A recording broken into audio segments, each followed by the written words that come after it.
Good to be back. Mark wondered if this duct tape was up here for me or for him, so I'm not sure. We'll set it aside for now. I don't know if it's something in being a couple time zones away or the flight or what, but thanks to Sherry and to Kathy for remembering that there is communion today, so they caught that before I neglected to have that today, so thanks to that. And then just as people were sharing, I'm in class this morning as well. It just, I think, is worth noting that I think the real gift, whether it's in what I get to do or whether in being part of a group like this, is just the people you get to know and the relationships and hearing whether it's people sharing difficult things, just knowing people's story. It's a real gift, and God's impressing that today. So thank you from me personally for that.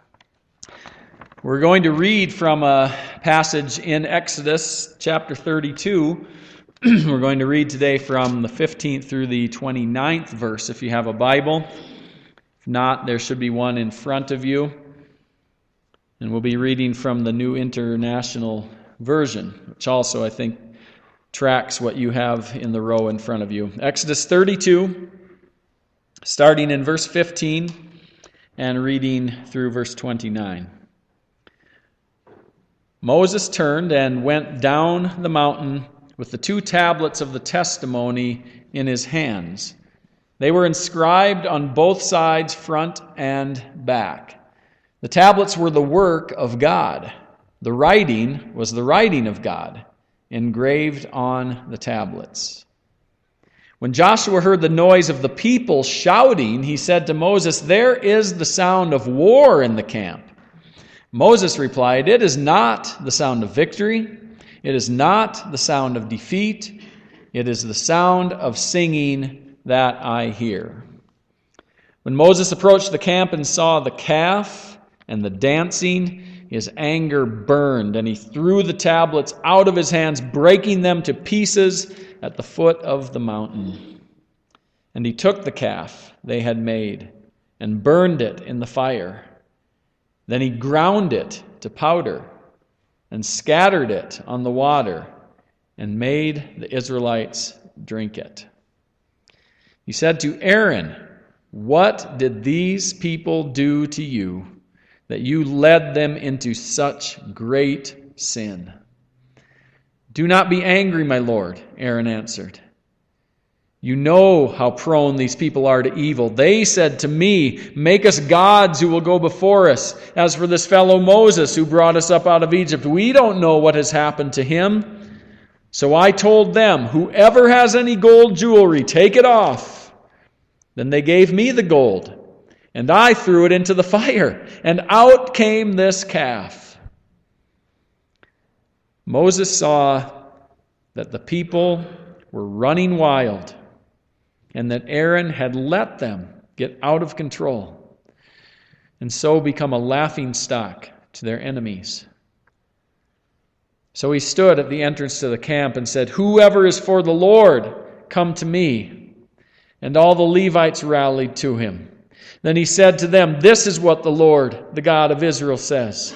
Each man strap a sword to his side. Go back and forth through the camp from one end to the other, each killing his brother and friend and neighbor." The Levites did as Moses commanded. And that day about 3,000 of the people died. And Moses said, "You have been set apart to the Lord today, for you were against your own sons and brothers, and he has blessed you this day." Powerful word, powerful story. Exodus 32. When we last left Moses a couple of weeks ago, he was up on the mountainside with God. And if you remember, he was pleading for the lives of the Israelites, for them to be spared. And by the end of their discourse, God had relented from the disaster he'd threatened on the people and did not bring that threat about in their lives to cut off the entire race. Moses had the opportunity to just throw the people under the bus and become a great nation of his own. That's what God promised him. Said, I'll make a nation out of you after I destroy them. But Moses said, no, God, don't. Instead, Moses showed great commitment to the people God had brought out of Egypt. And today we look at the cost of that type of commitment in our lives.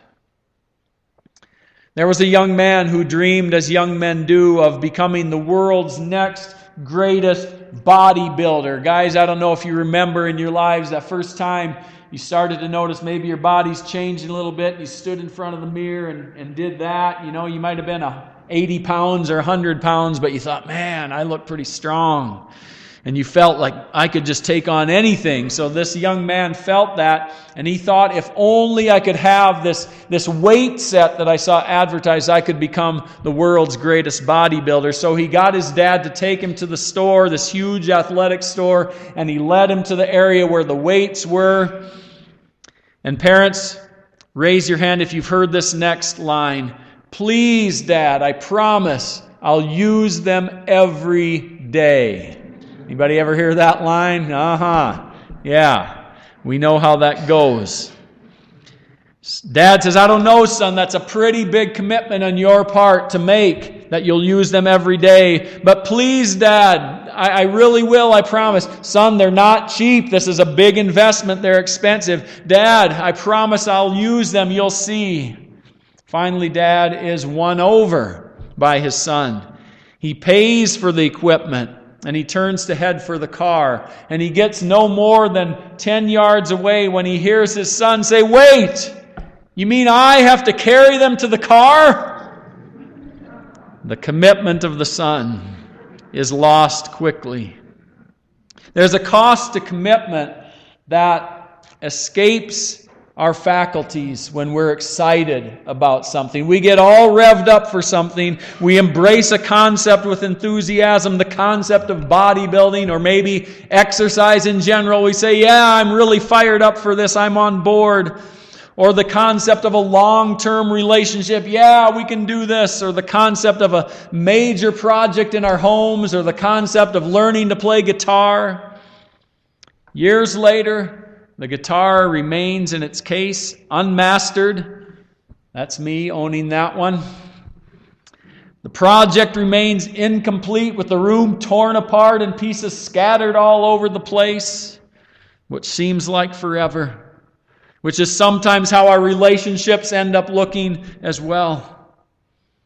In Luke 14, Jesus said, which of you plans to build something of significance like a tower, who does not first sit down and estimate the cost of the project and realistically consider if you have the means to complete it? Otherwise, he says, you start it, you leave it unfinished, and people ridicule you. Then he goes on to say, if you don't give up everything, if you are not all in, you cannot be my disciple. Because Jesus knows it's easy to embrace the concept of following Christ, but the cost of commitment is another thing entirely. Sometimes it may be the way we present following Christ to people. We say, oh, just turn your life over to Christ. Just do that. Make that decision. And yeah, we make it sound easy, where Jesus says to us, if you don't carry your cross, give up everything, even your life, you cannot be my disciple. The cost of commitment. Imagine somebody following you around for a week, maybe this past week.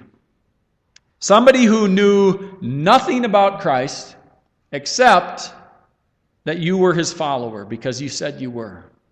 And during this past week, they took notes and they wrote them down and they observed you. And by the end of the week, they say, so, this is what following Christ looks like.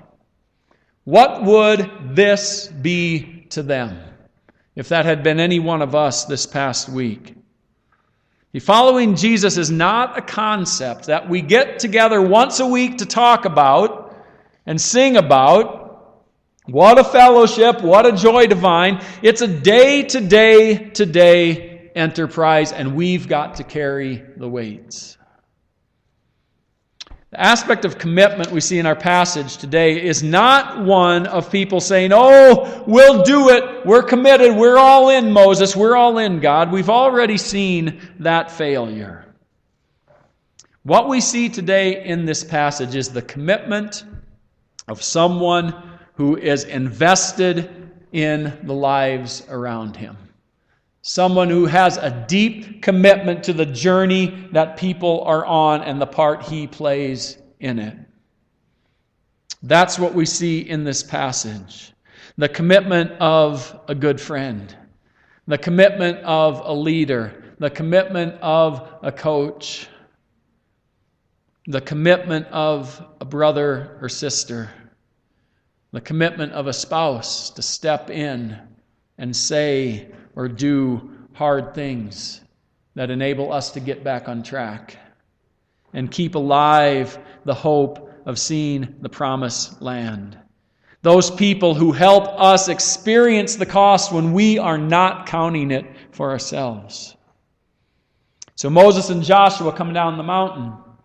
And it's an interesting conversation, an interesting scene. Moses carries the very work of God in his hands. I like thinking about that, what that was like to carry those tablets with God's own writing. And they hear something as they draw closer. It's louder, and Joshua thinks it's the sound of war. Moses says it's not war, it's the sound of singing, which either tells you something about the way the people were or tells you something about singing. If singing sounds like war, there's probably a little bit of trouble going on. The hills are alive with the sound of sin in this case.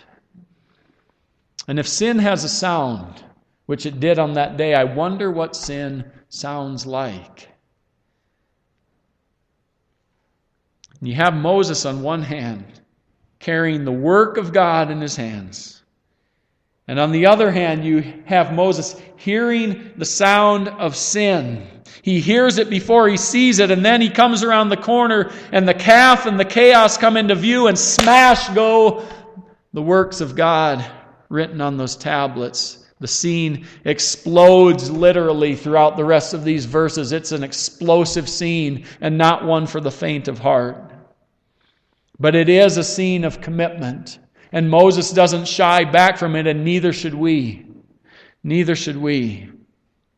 It's walking into an out-of-control classroom that you hear as you're coming down the hall, and you can almost picture it before you ever get there. Myra Lee maybe knows something about that. It's coming home to your kids, tearing apart the house, and you can hear what's going on inside before you ever open the door.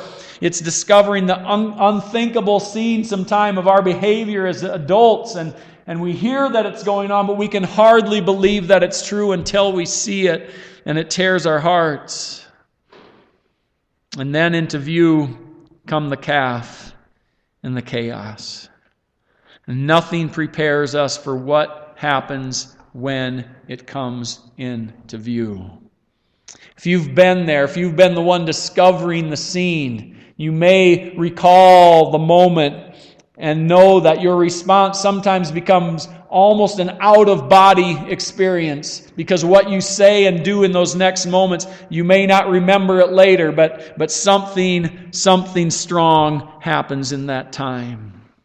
Smashing the tablets, God's work, taking the calf, throwing it into the fire, grinding the burned gold so that you can smell it and it stinks, and then scattering it over water and making people drink it, and the bitterness that they taste when they do. Wrap all of that together. That's the scene that unfolds. And always in these situations, there's that person who was left in charge, right? There's the older sibling who is supposed to be keeping things under control. Or there's that assistant in your classroom, or whoever it is. There's always somebody there that was supposed to be the one keeping things under control. Moses sees his brother, because Aaron is his brother, Aaron was brought on, if you remember, because Moses wasn't so good at speaking. Well, Moses has the words now. And he says, Aaron, what did you do? What did these people do to you that you led them into such great sin? I love Aaron's response. Don't be angry. It's a little bit late for that, Aaron. We're a little bit beyond the point where Moses has gotten angry. It's a little bit too far gone. When you're in Aaron's place, you have few options. Very few. None of them are great, but your best two options are option A, be silent. Be completely silent. Do not utter one single word. Just be quiet. Say nothing. Option B, if you do say something, you say, I'm sorry, I blew it, it's my fault. I'm responsible for this. We don't see Aaron do either one of these. Aaron takes option C, which is this. Well, brother, these people, they're prone to evil. Really, they just get into sin so easily, and they came to me. And they said, Aaron, make some gods for us. Some gods to lead us going forward. Because this Moses fellow, we don't know about him anymore. He's been gone a long time. So I said, well, bring me your gold. And they brought it, and I threw it into the fire, and out came the calf. Wow.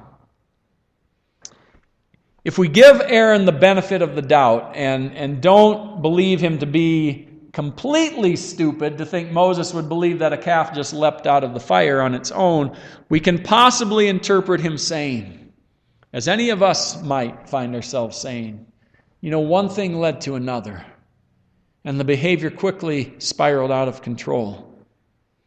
And Moses, I honestly don't even know how it got to this point, but this calf, you see, was the result.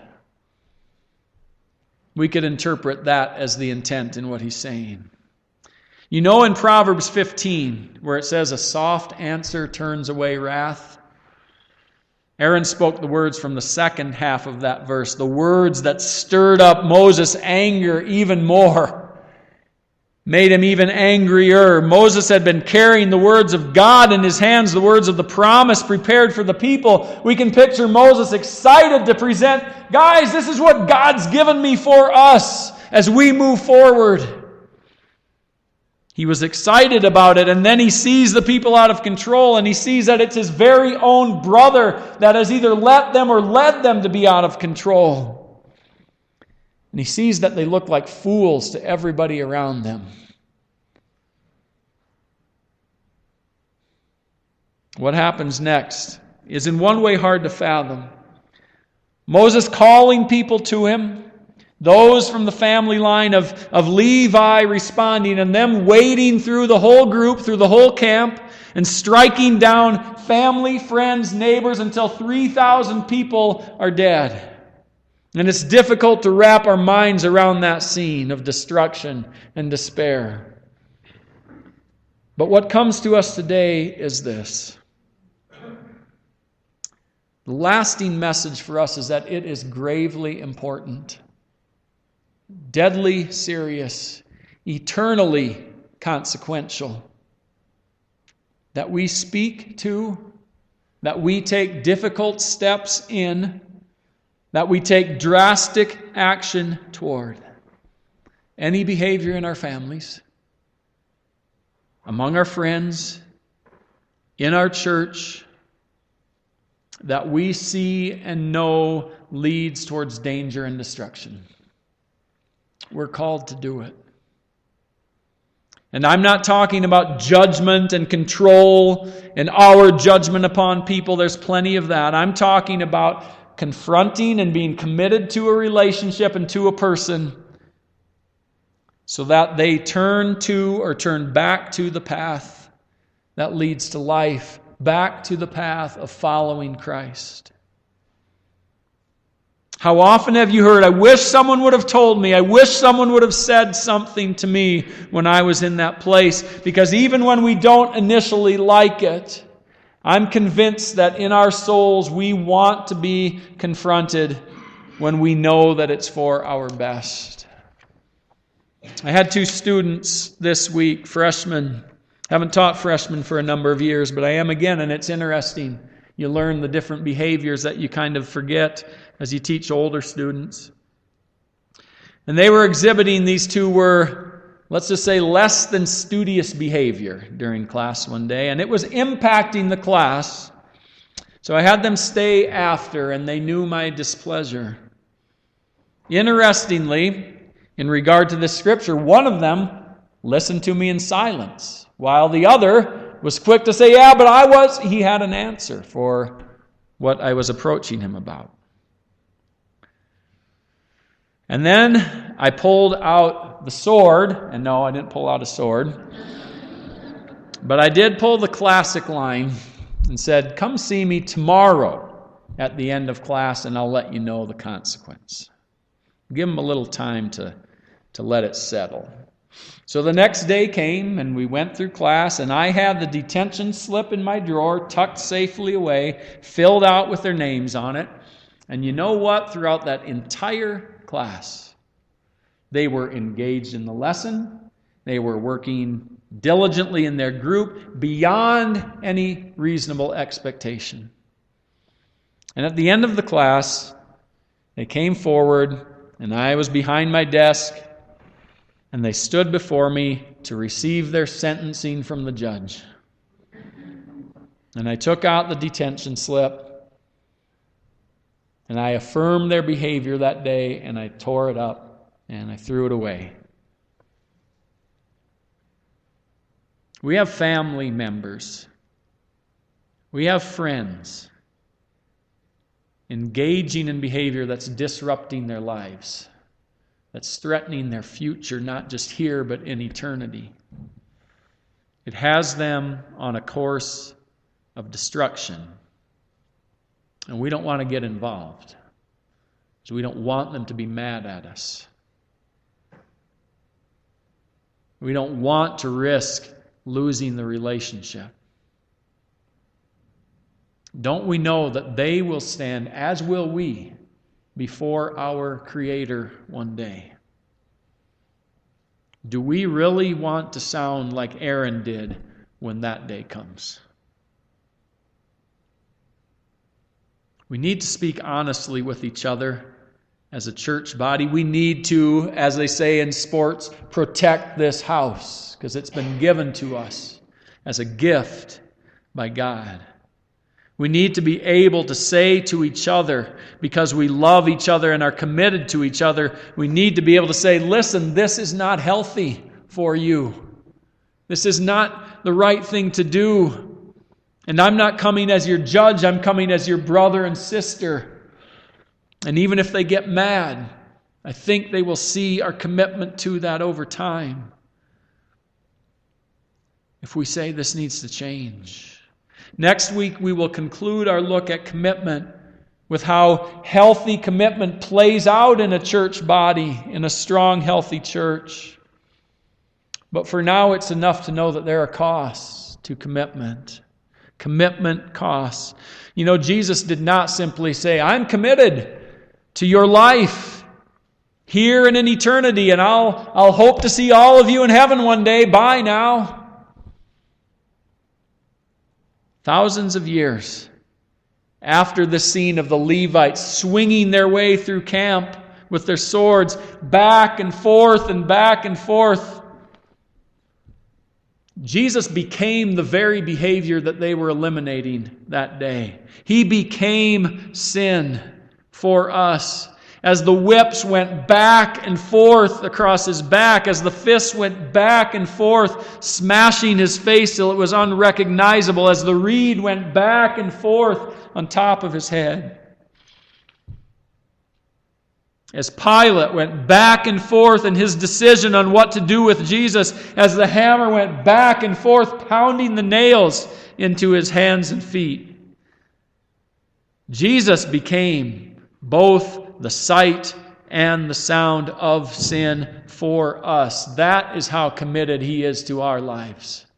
That is how committed he is to us today. And what confronts us today is His cross that we see here every time we're in this room. You can't get away from it unless you close your eyes or turn that way. It's there before you every time you come in, confronting you. Not in a way that pushes you away or intended to push you away, but in a way to draw you, even though it's painful. To say, I'm a sinner. I'm what caused that. But Jesus loves me, and He calls me to Himself. He cares enough to confront me in my sin. And He inspects my life every day. That cross calls us to follow Jesus above any person or any other call in our lives. It's what shows us both that commitment costs and what commitment costs. Would you close your eyes this morning, please, as we ponder this together?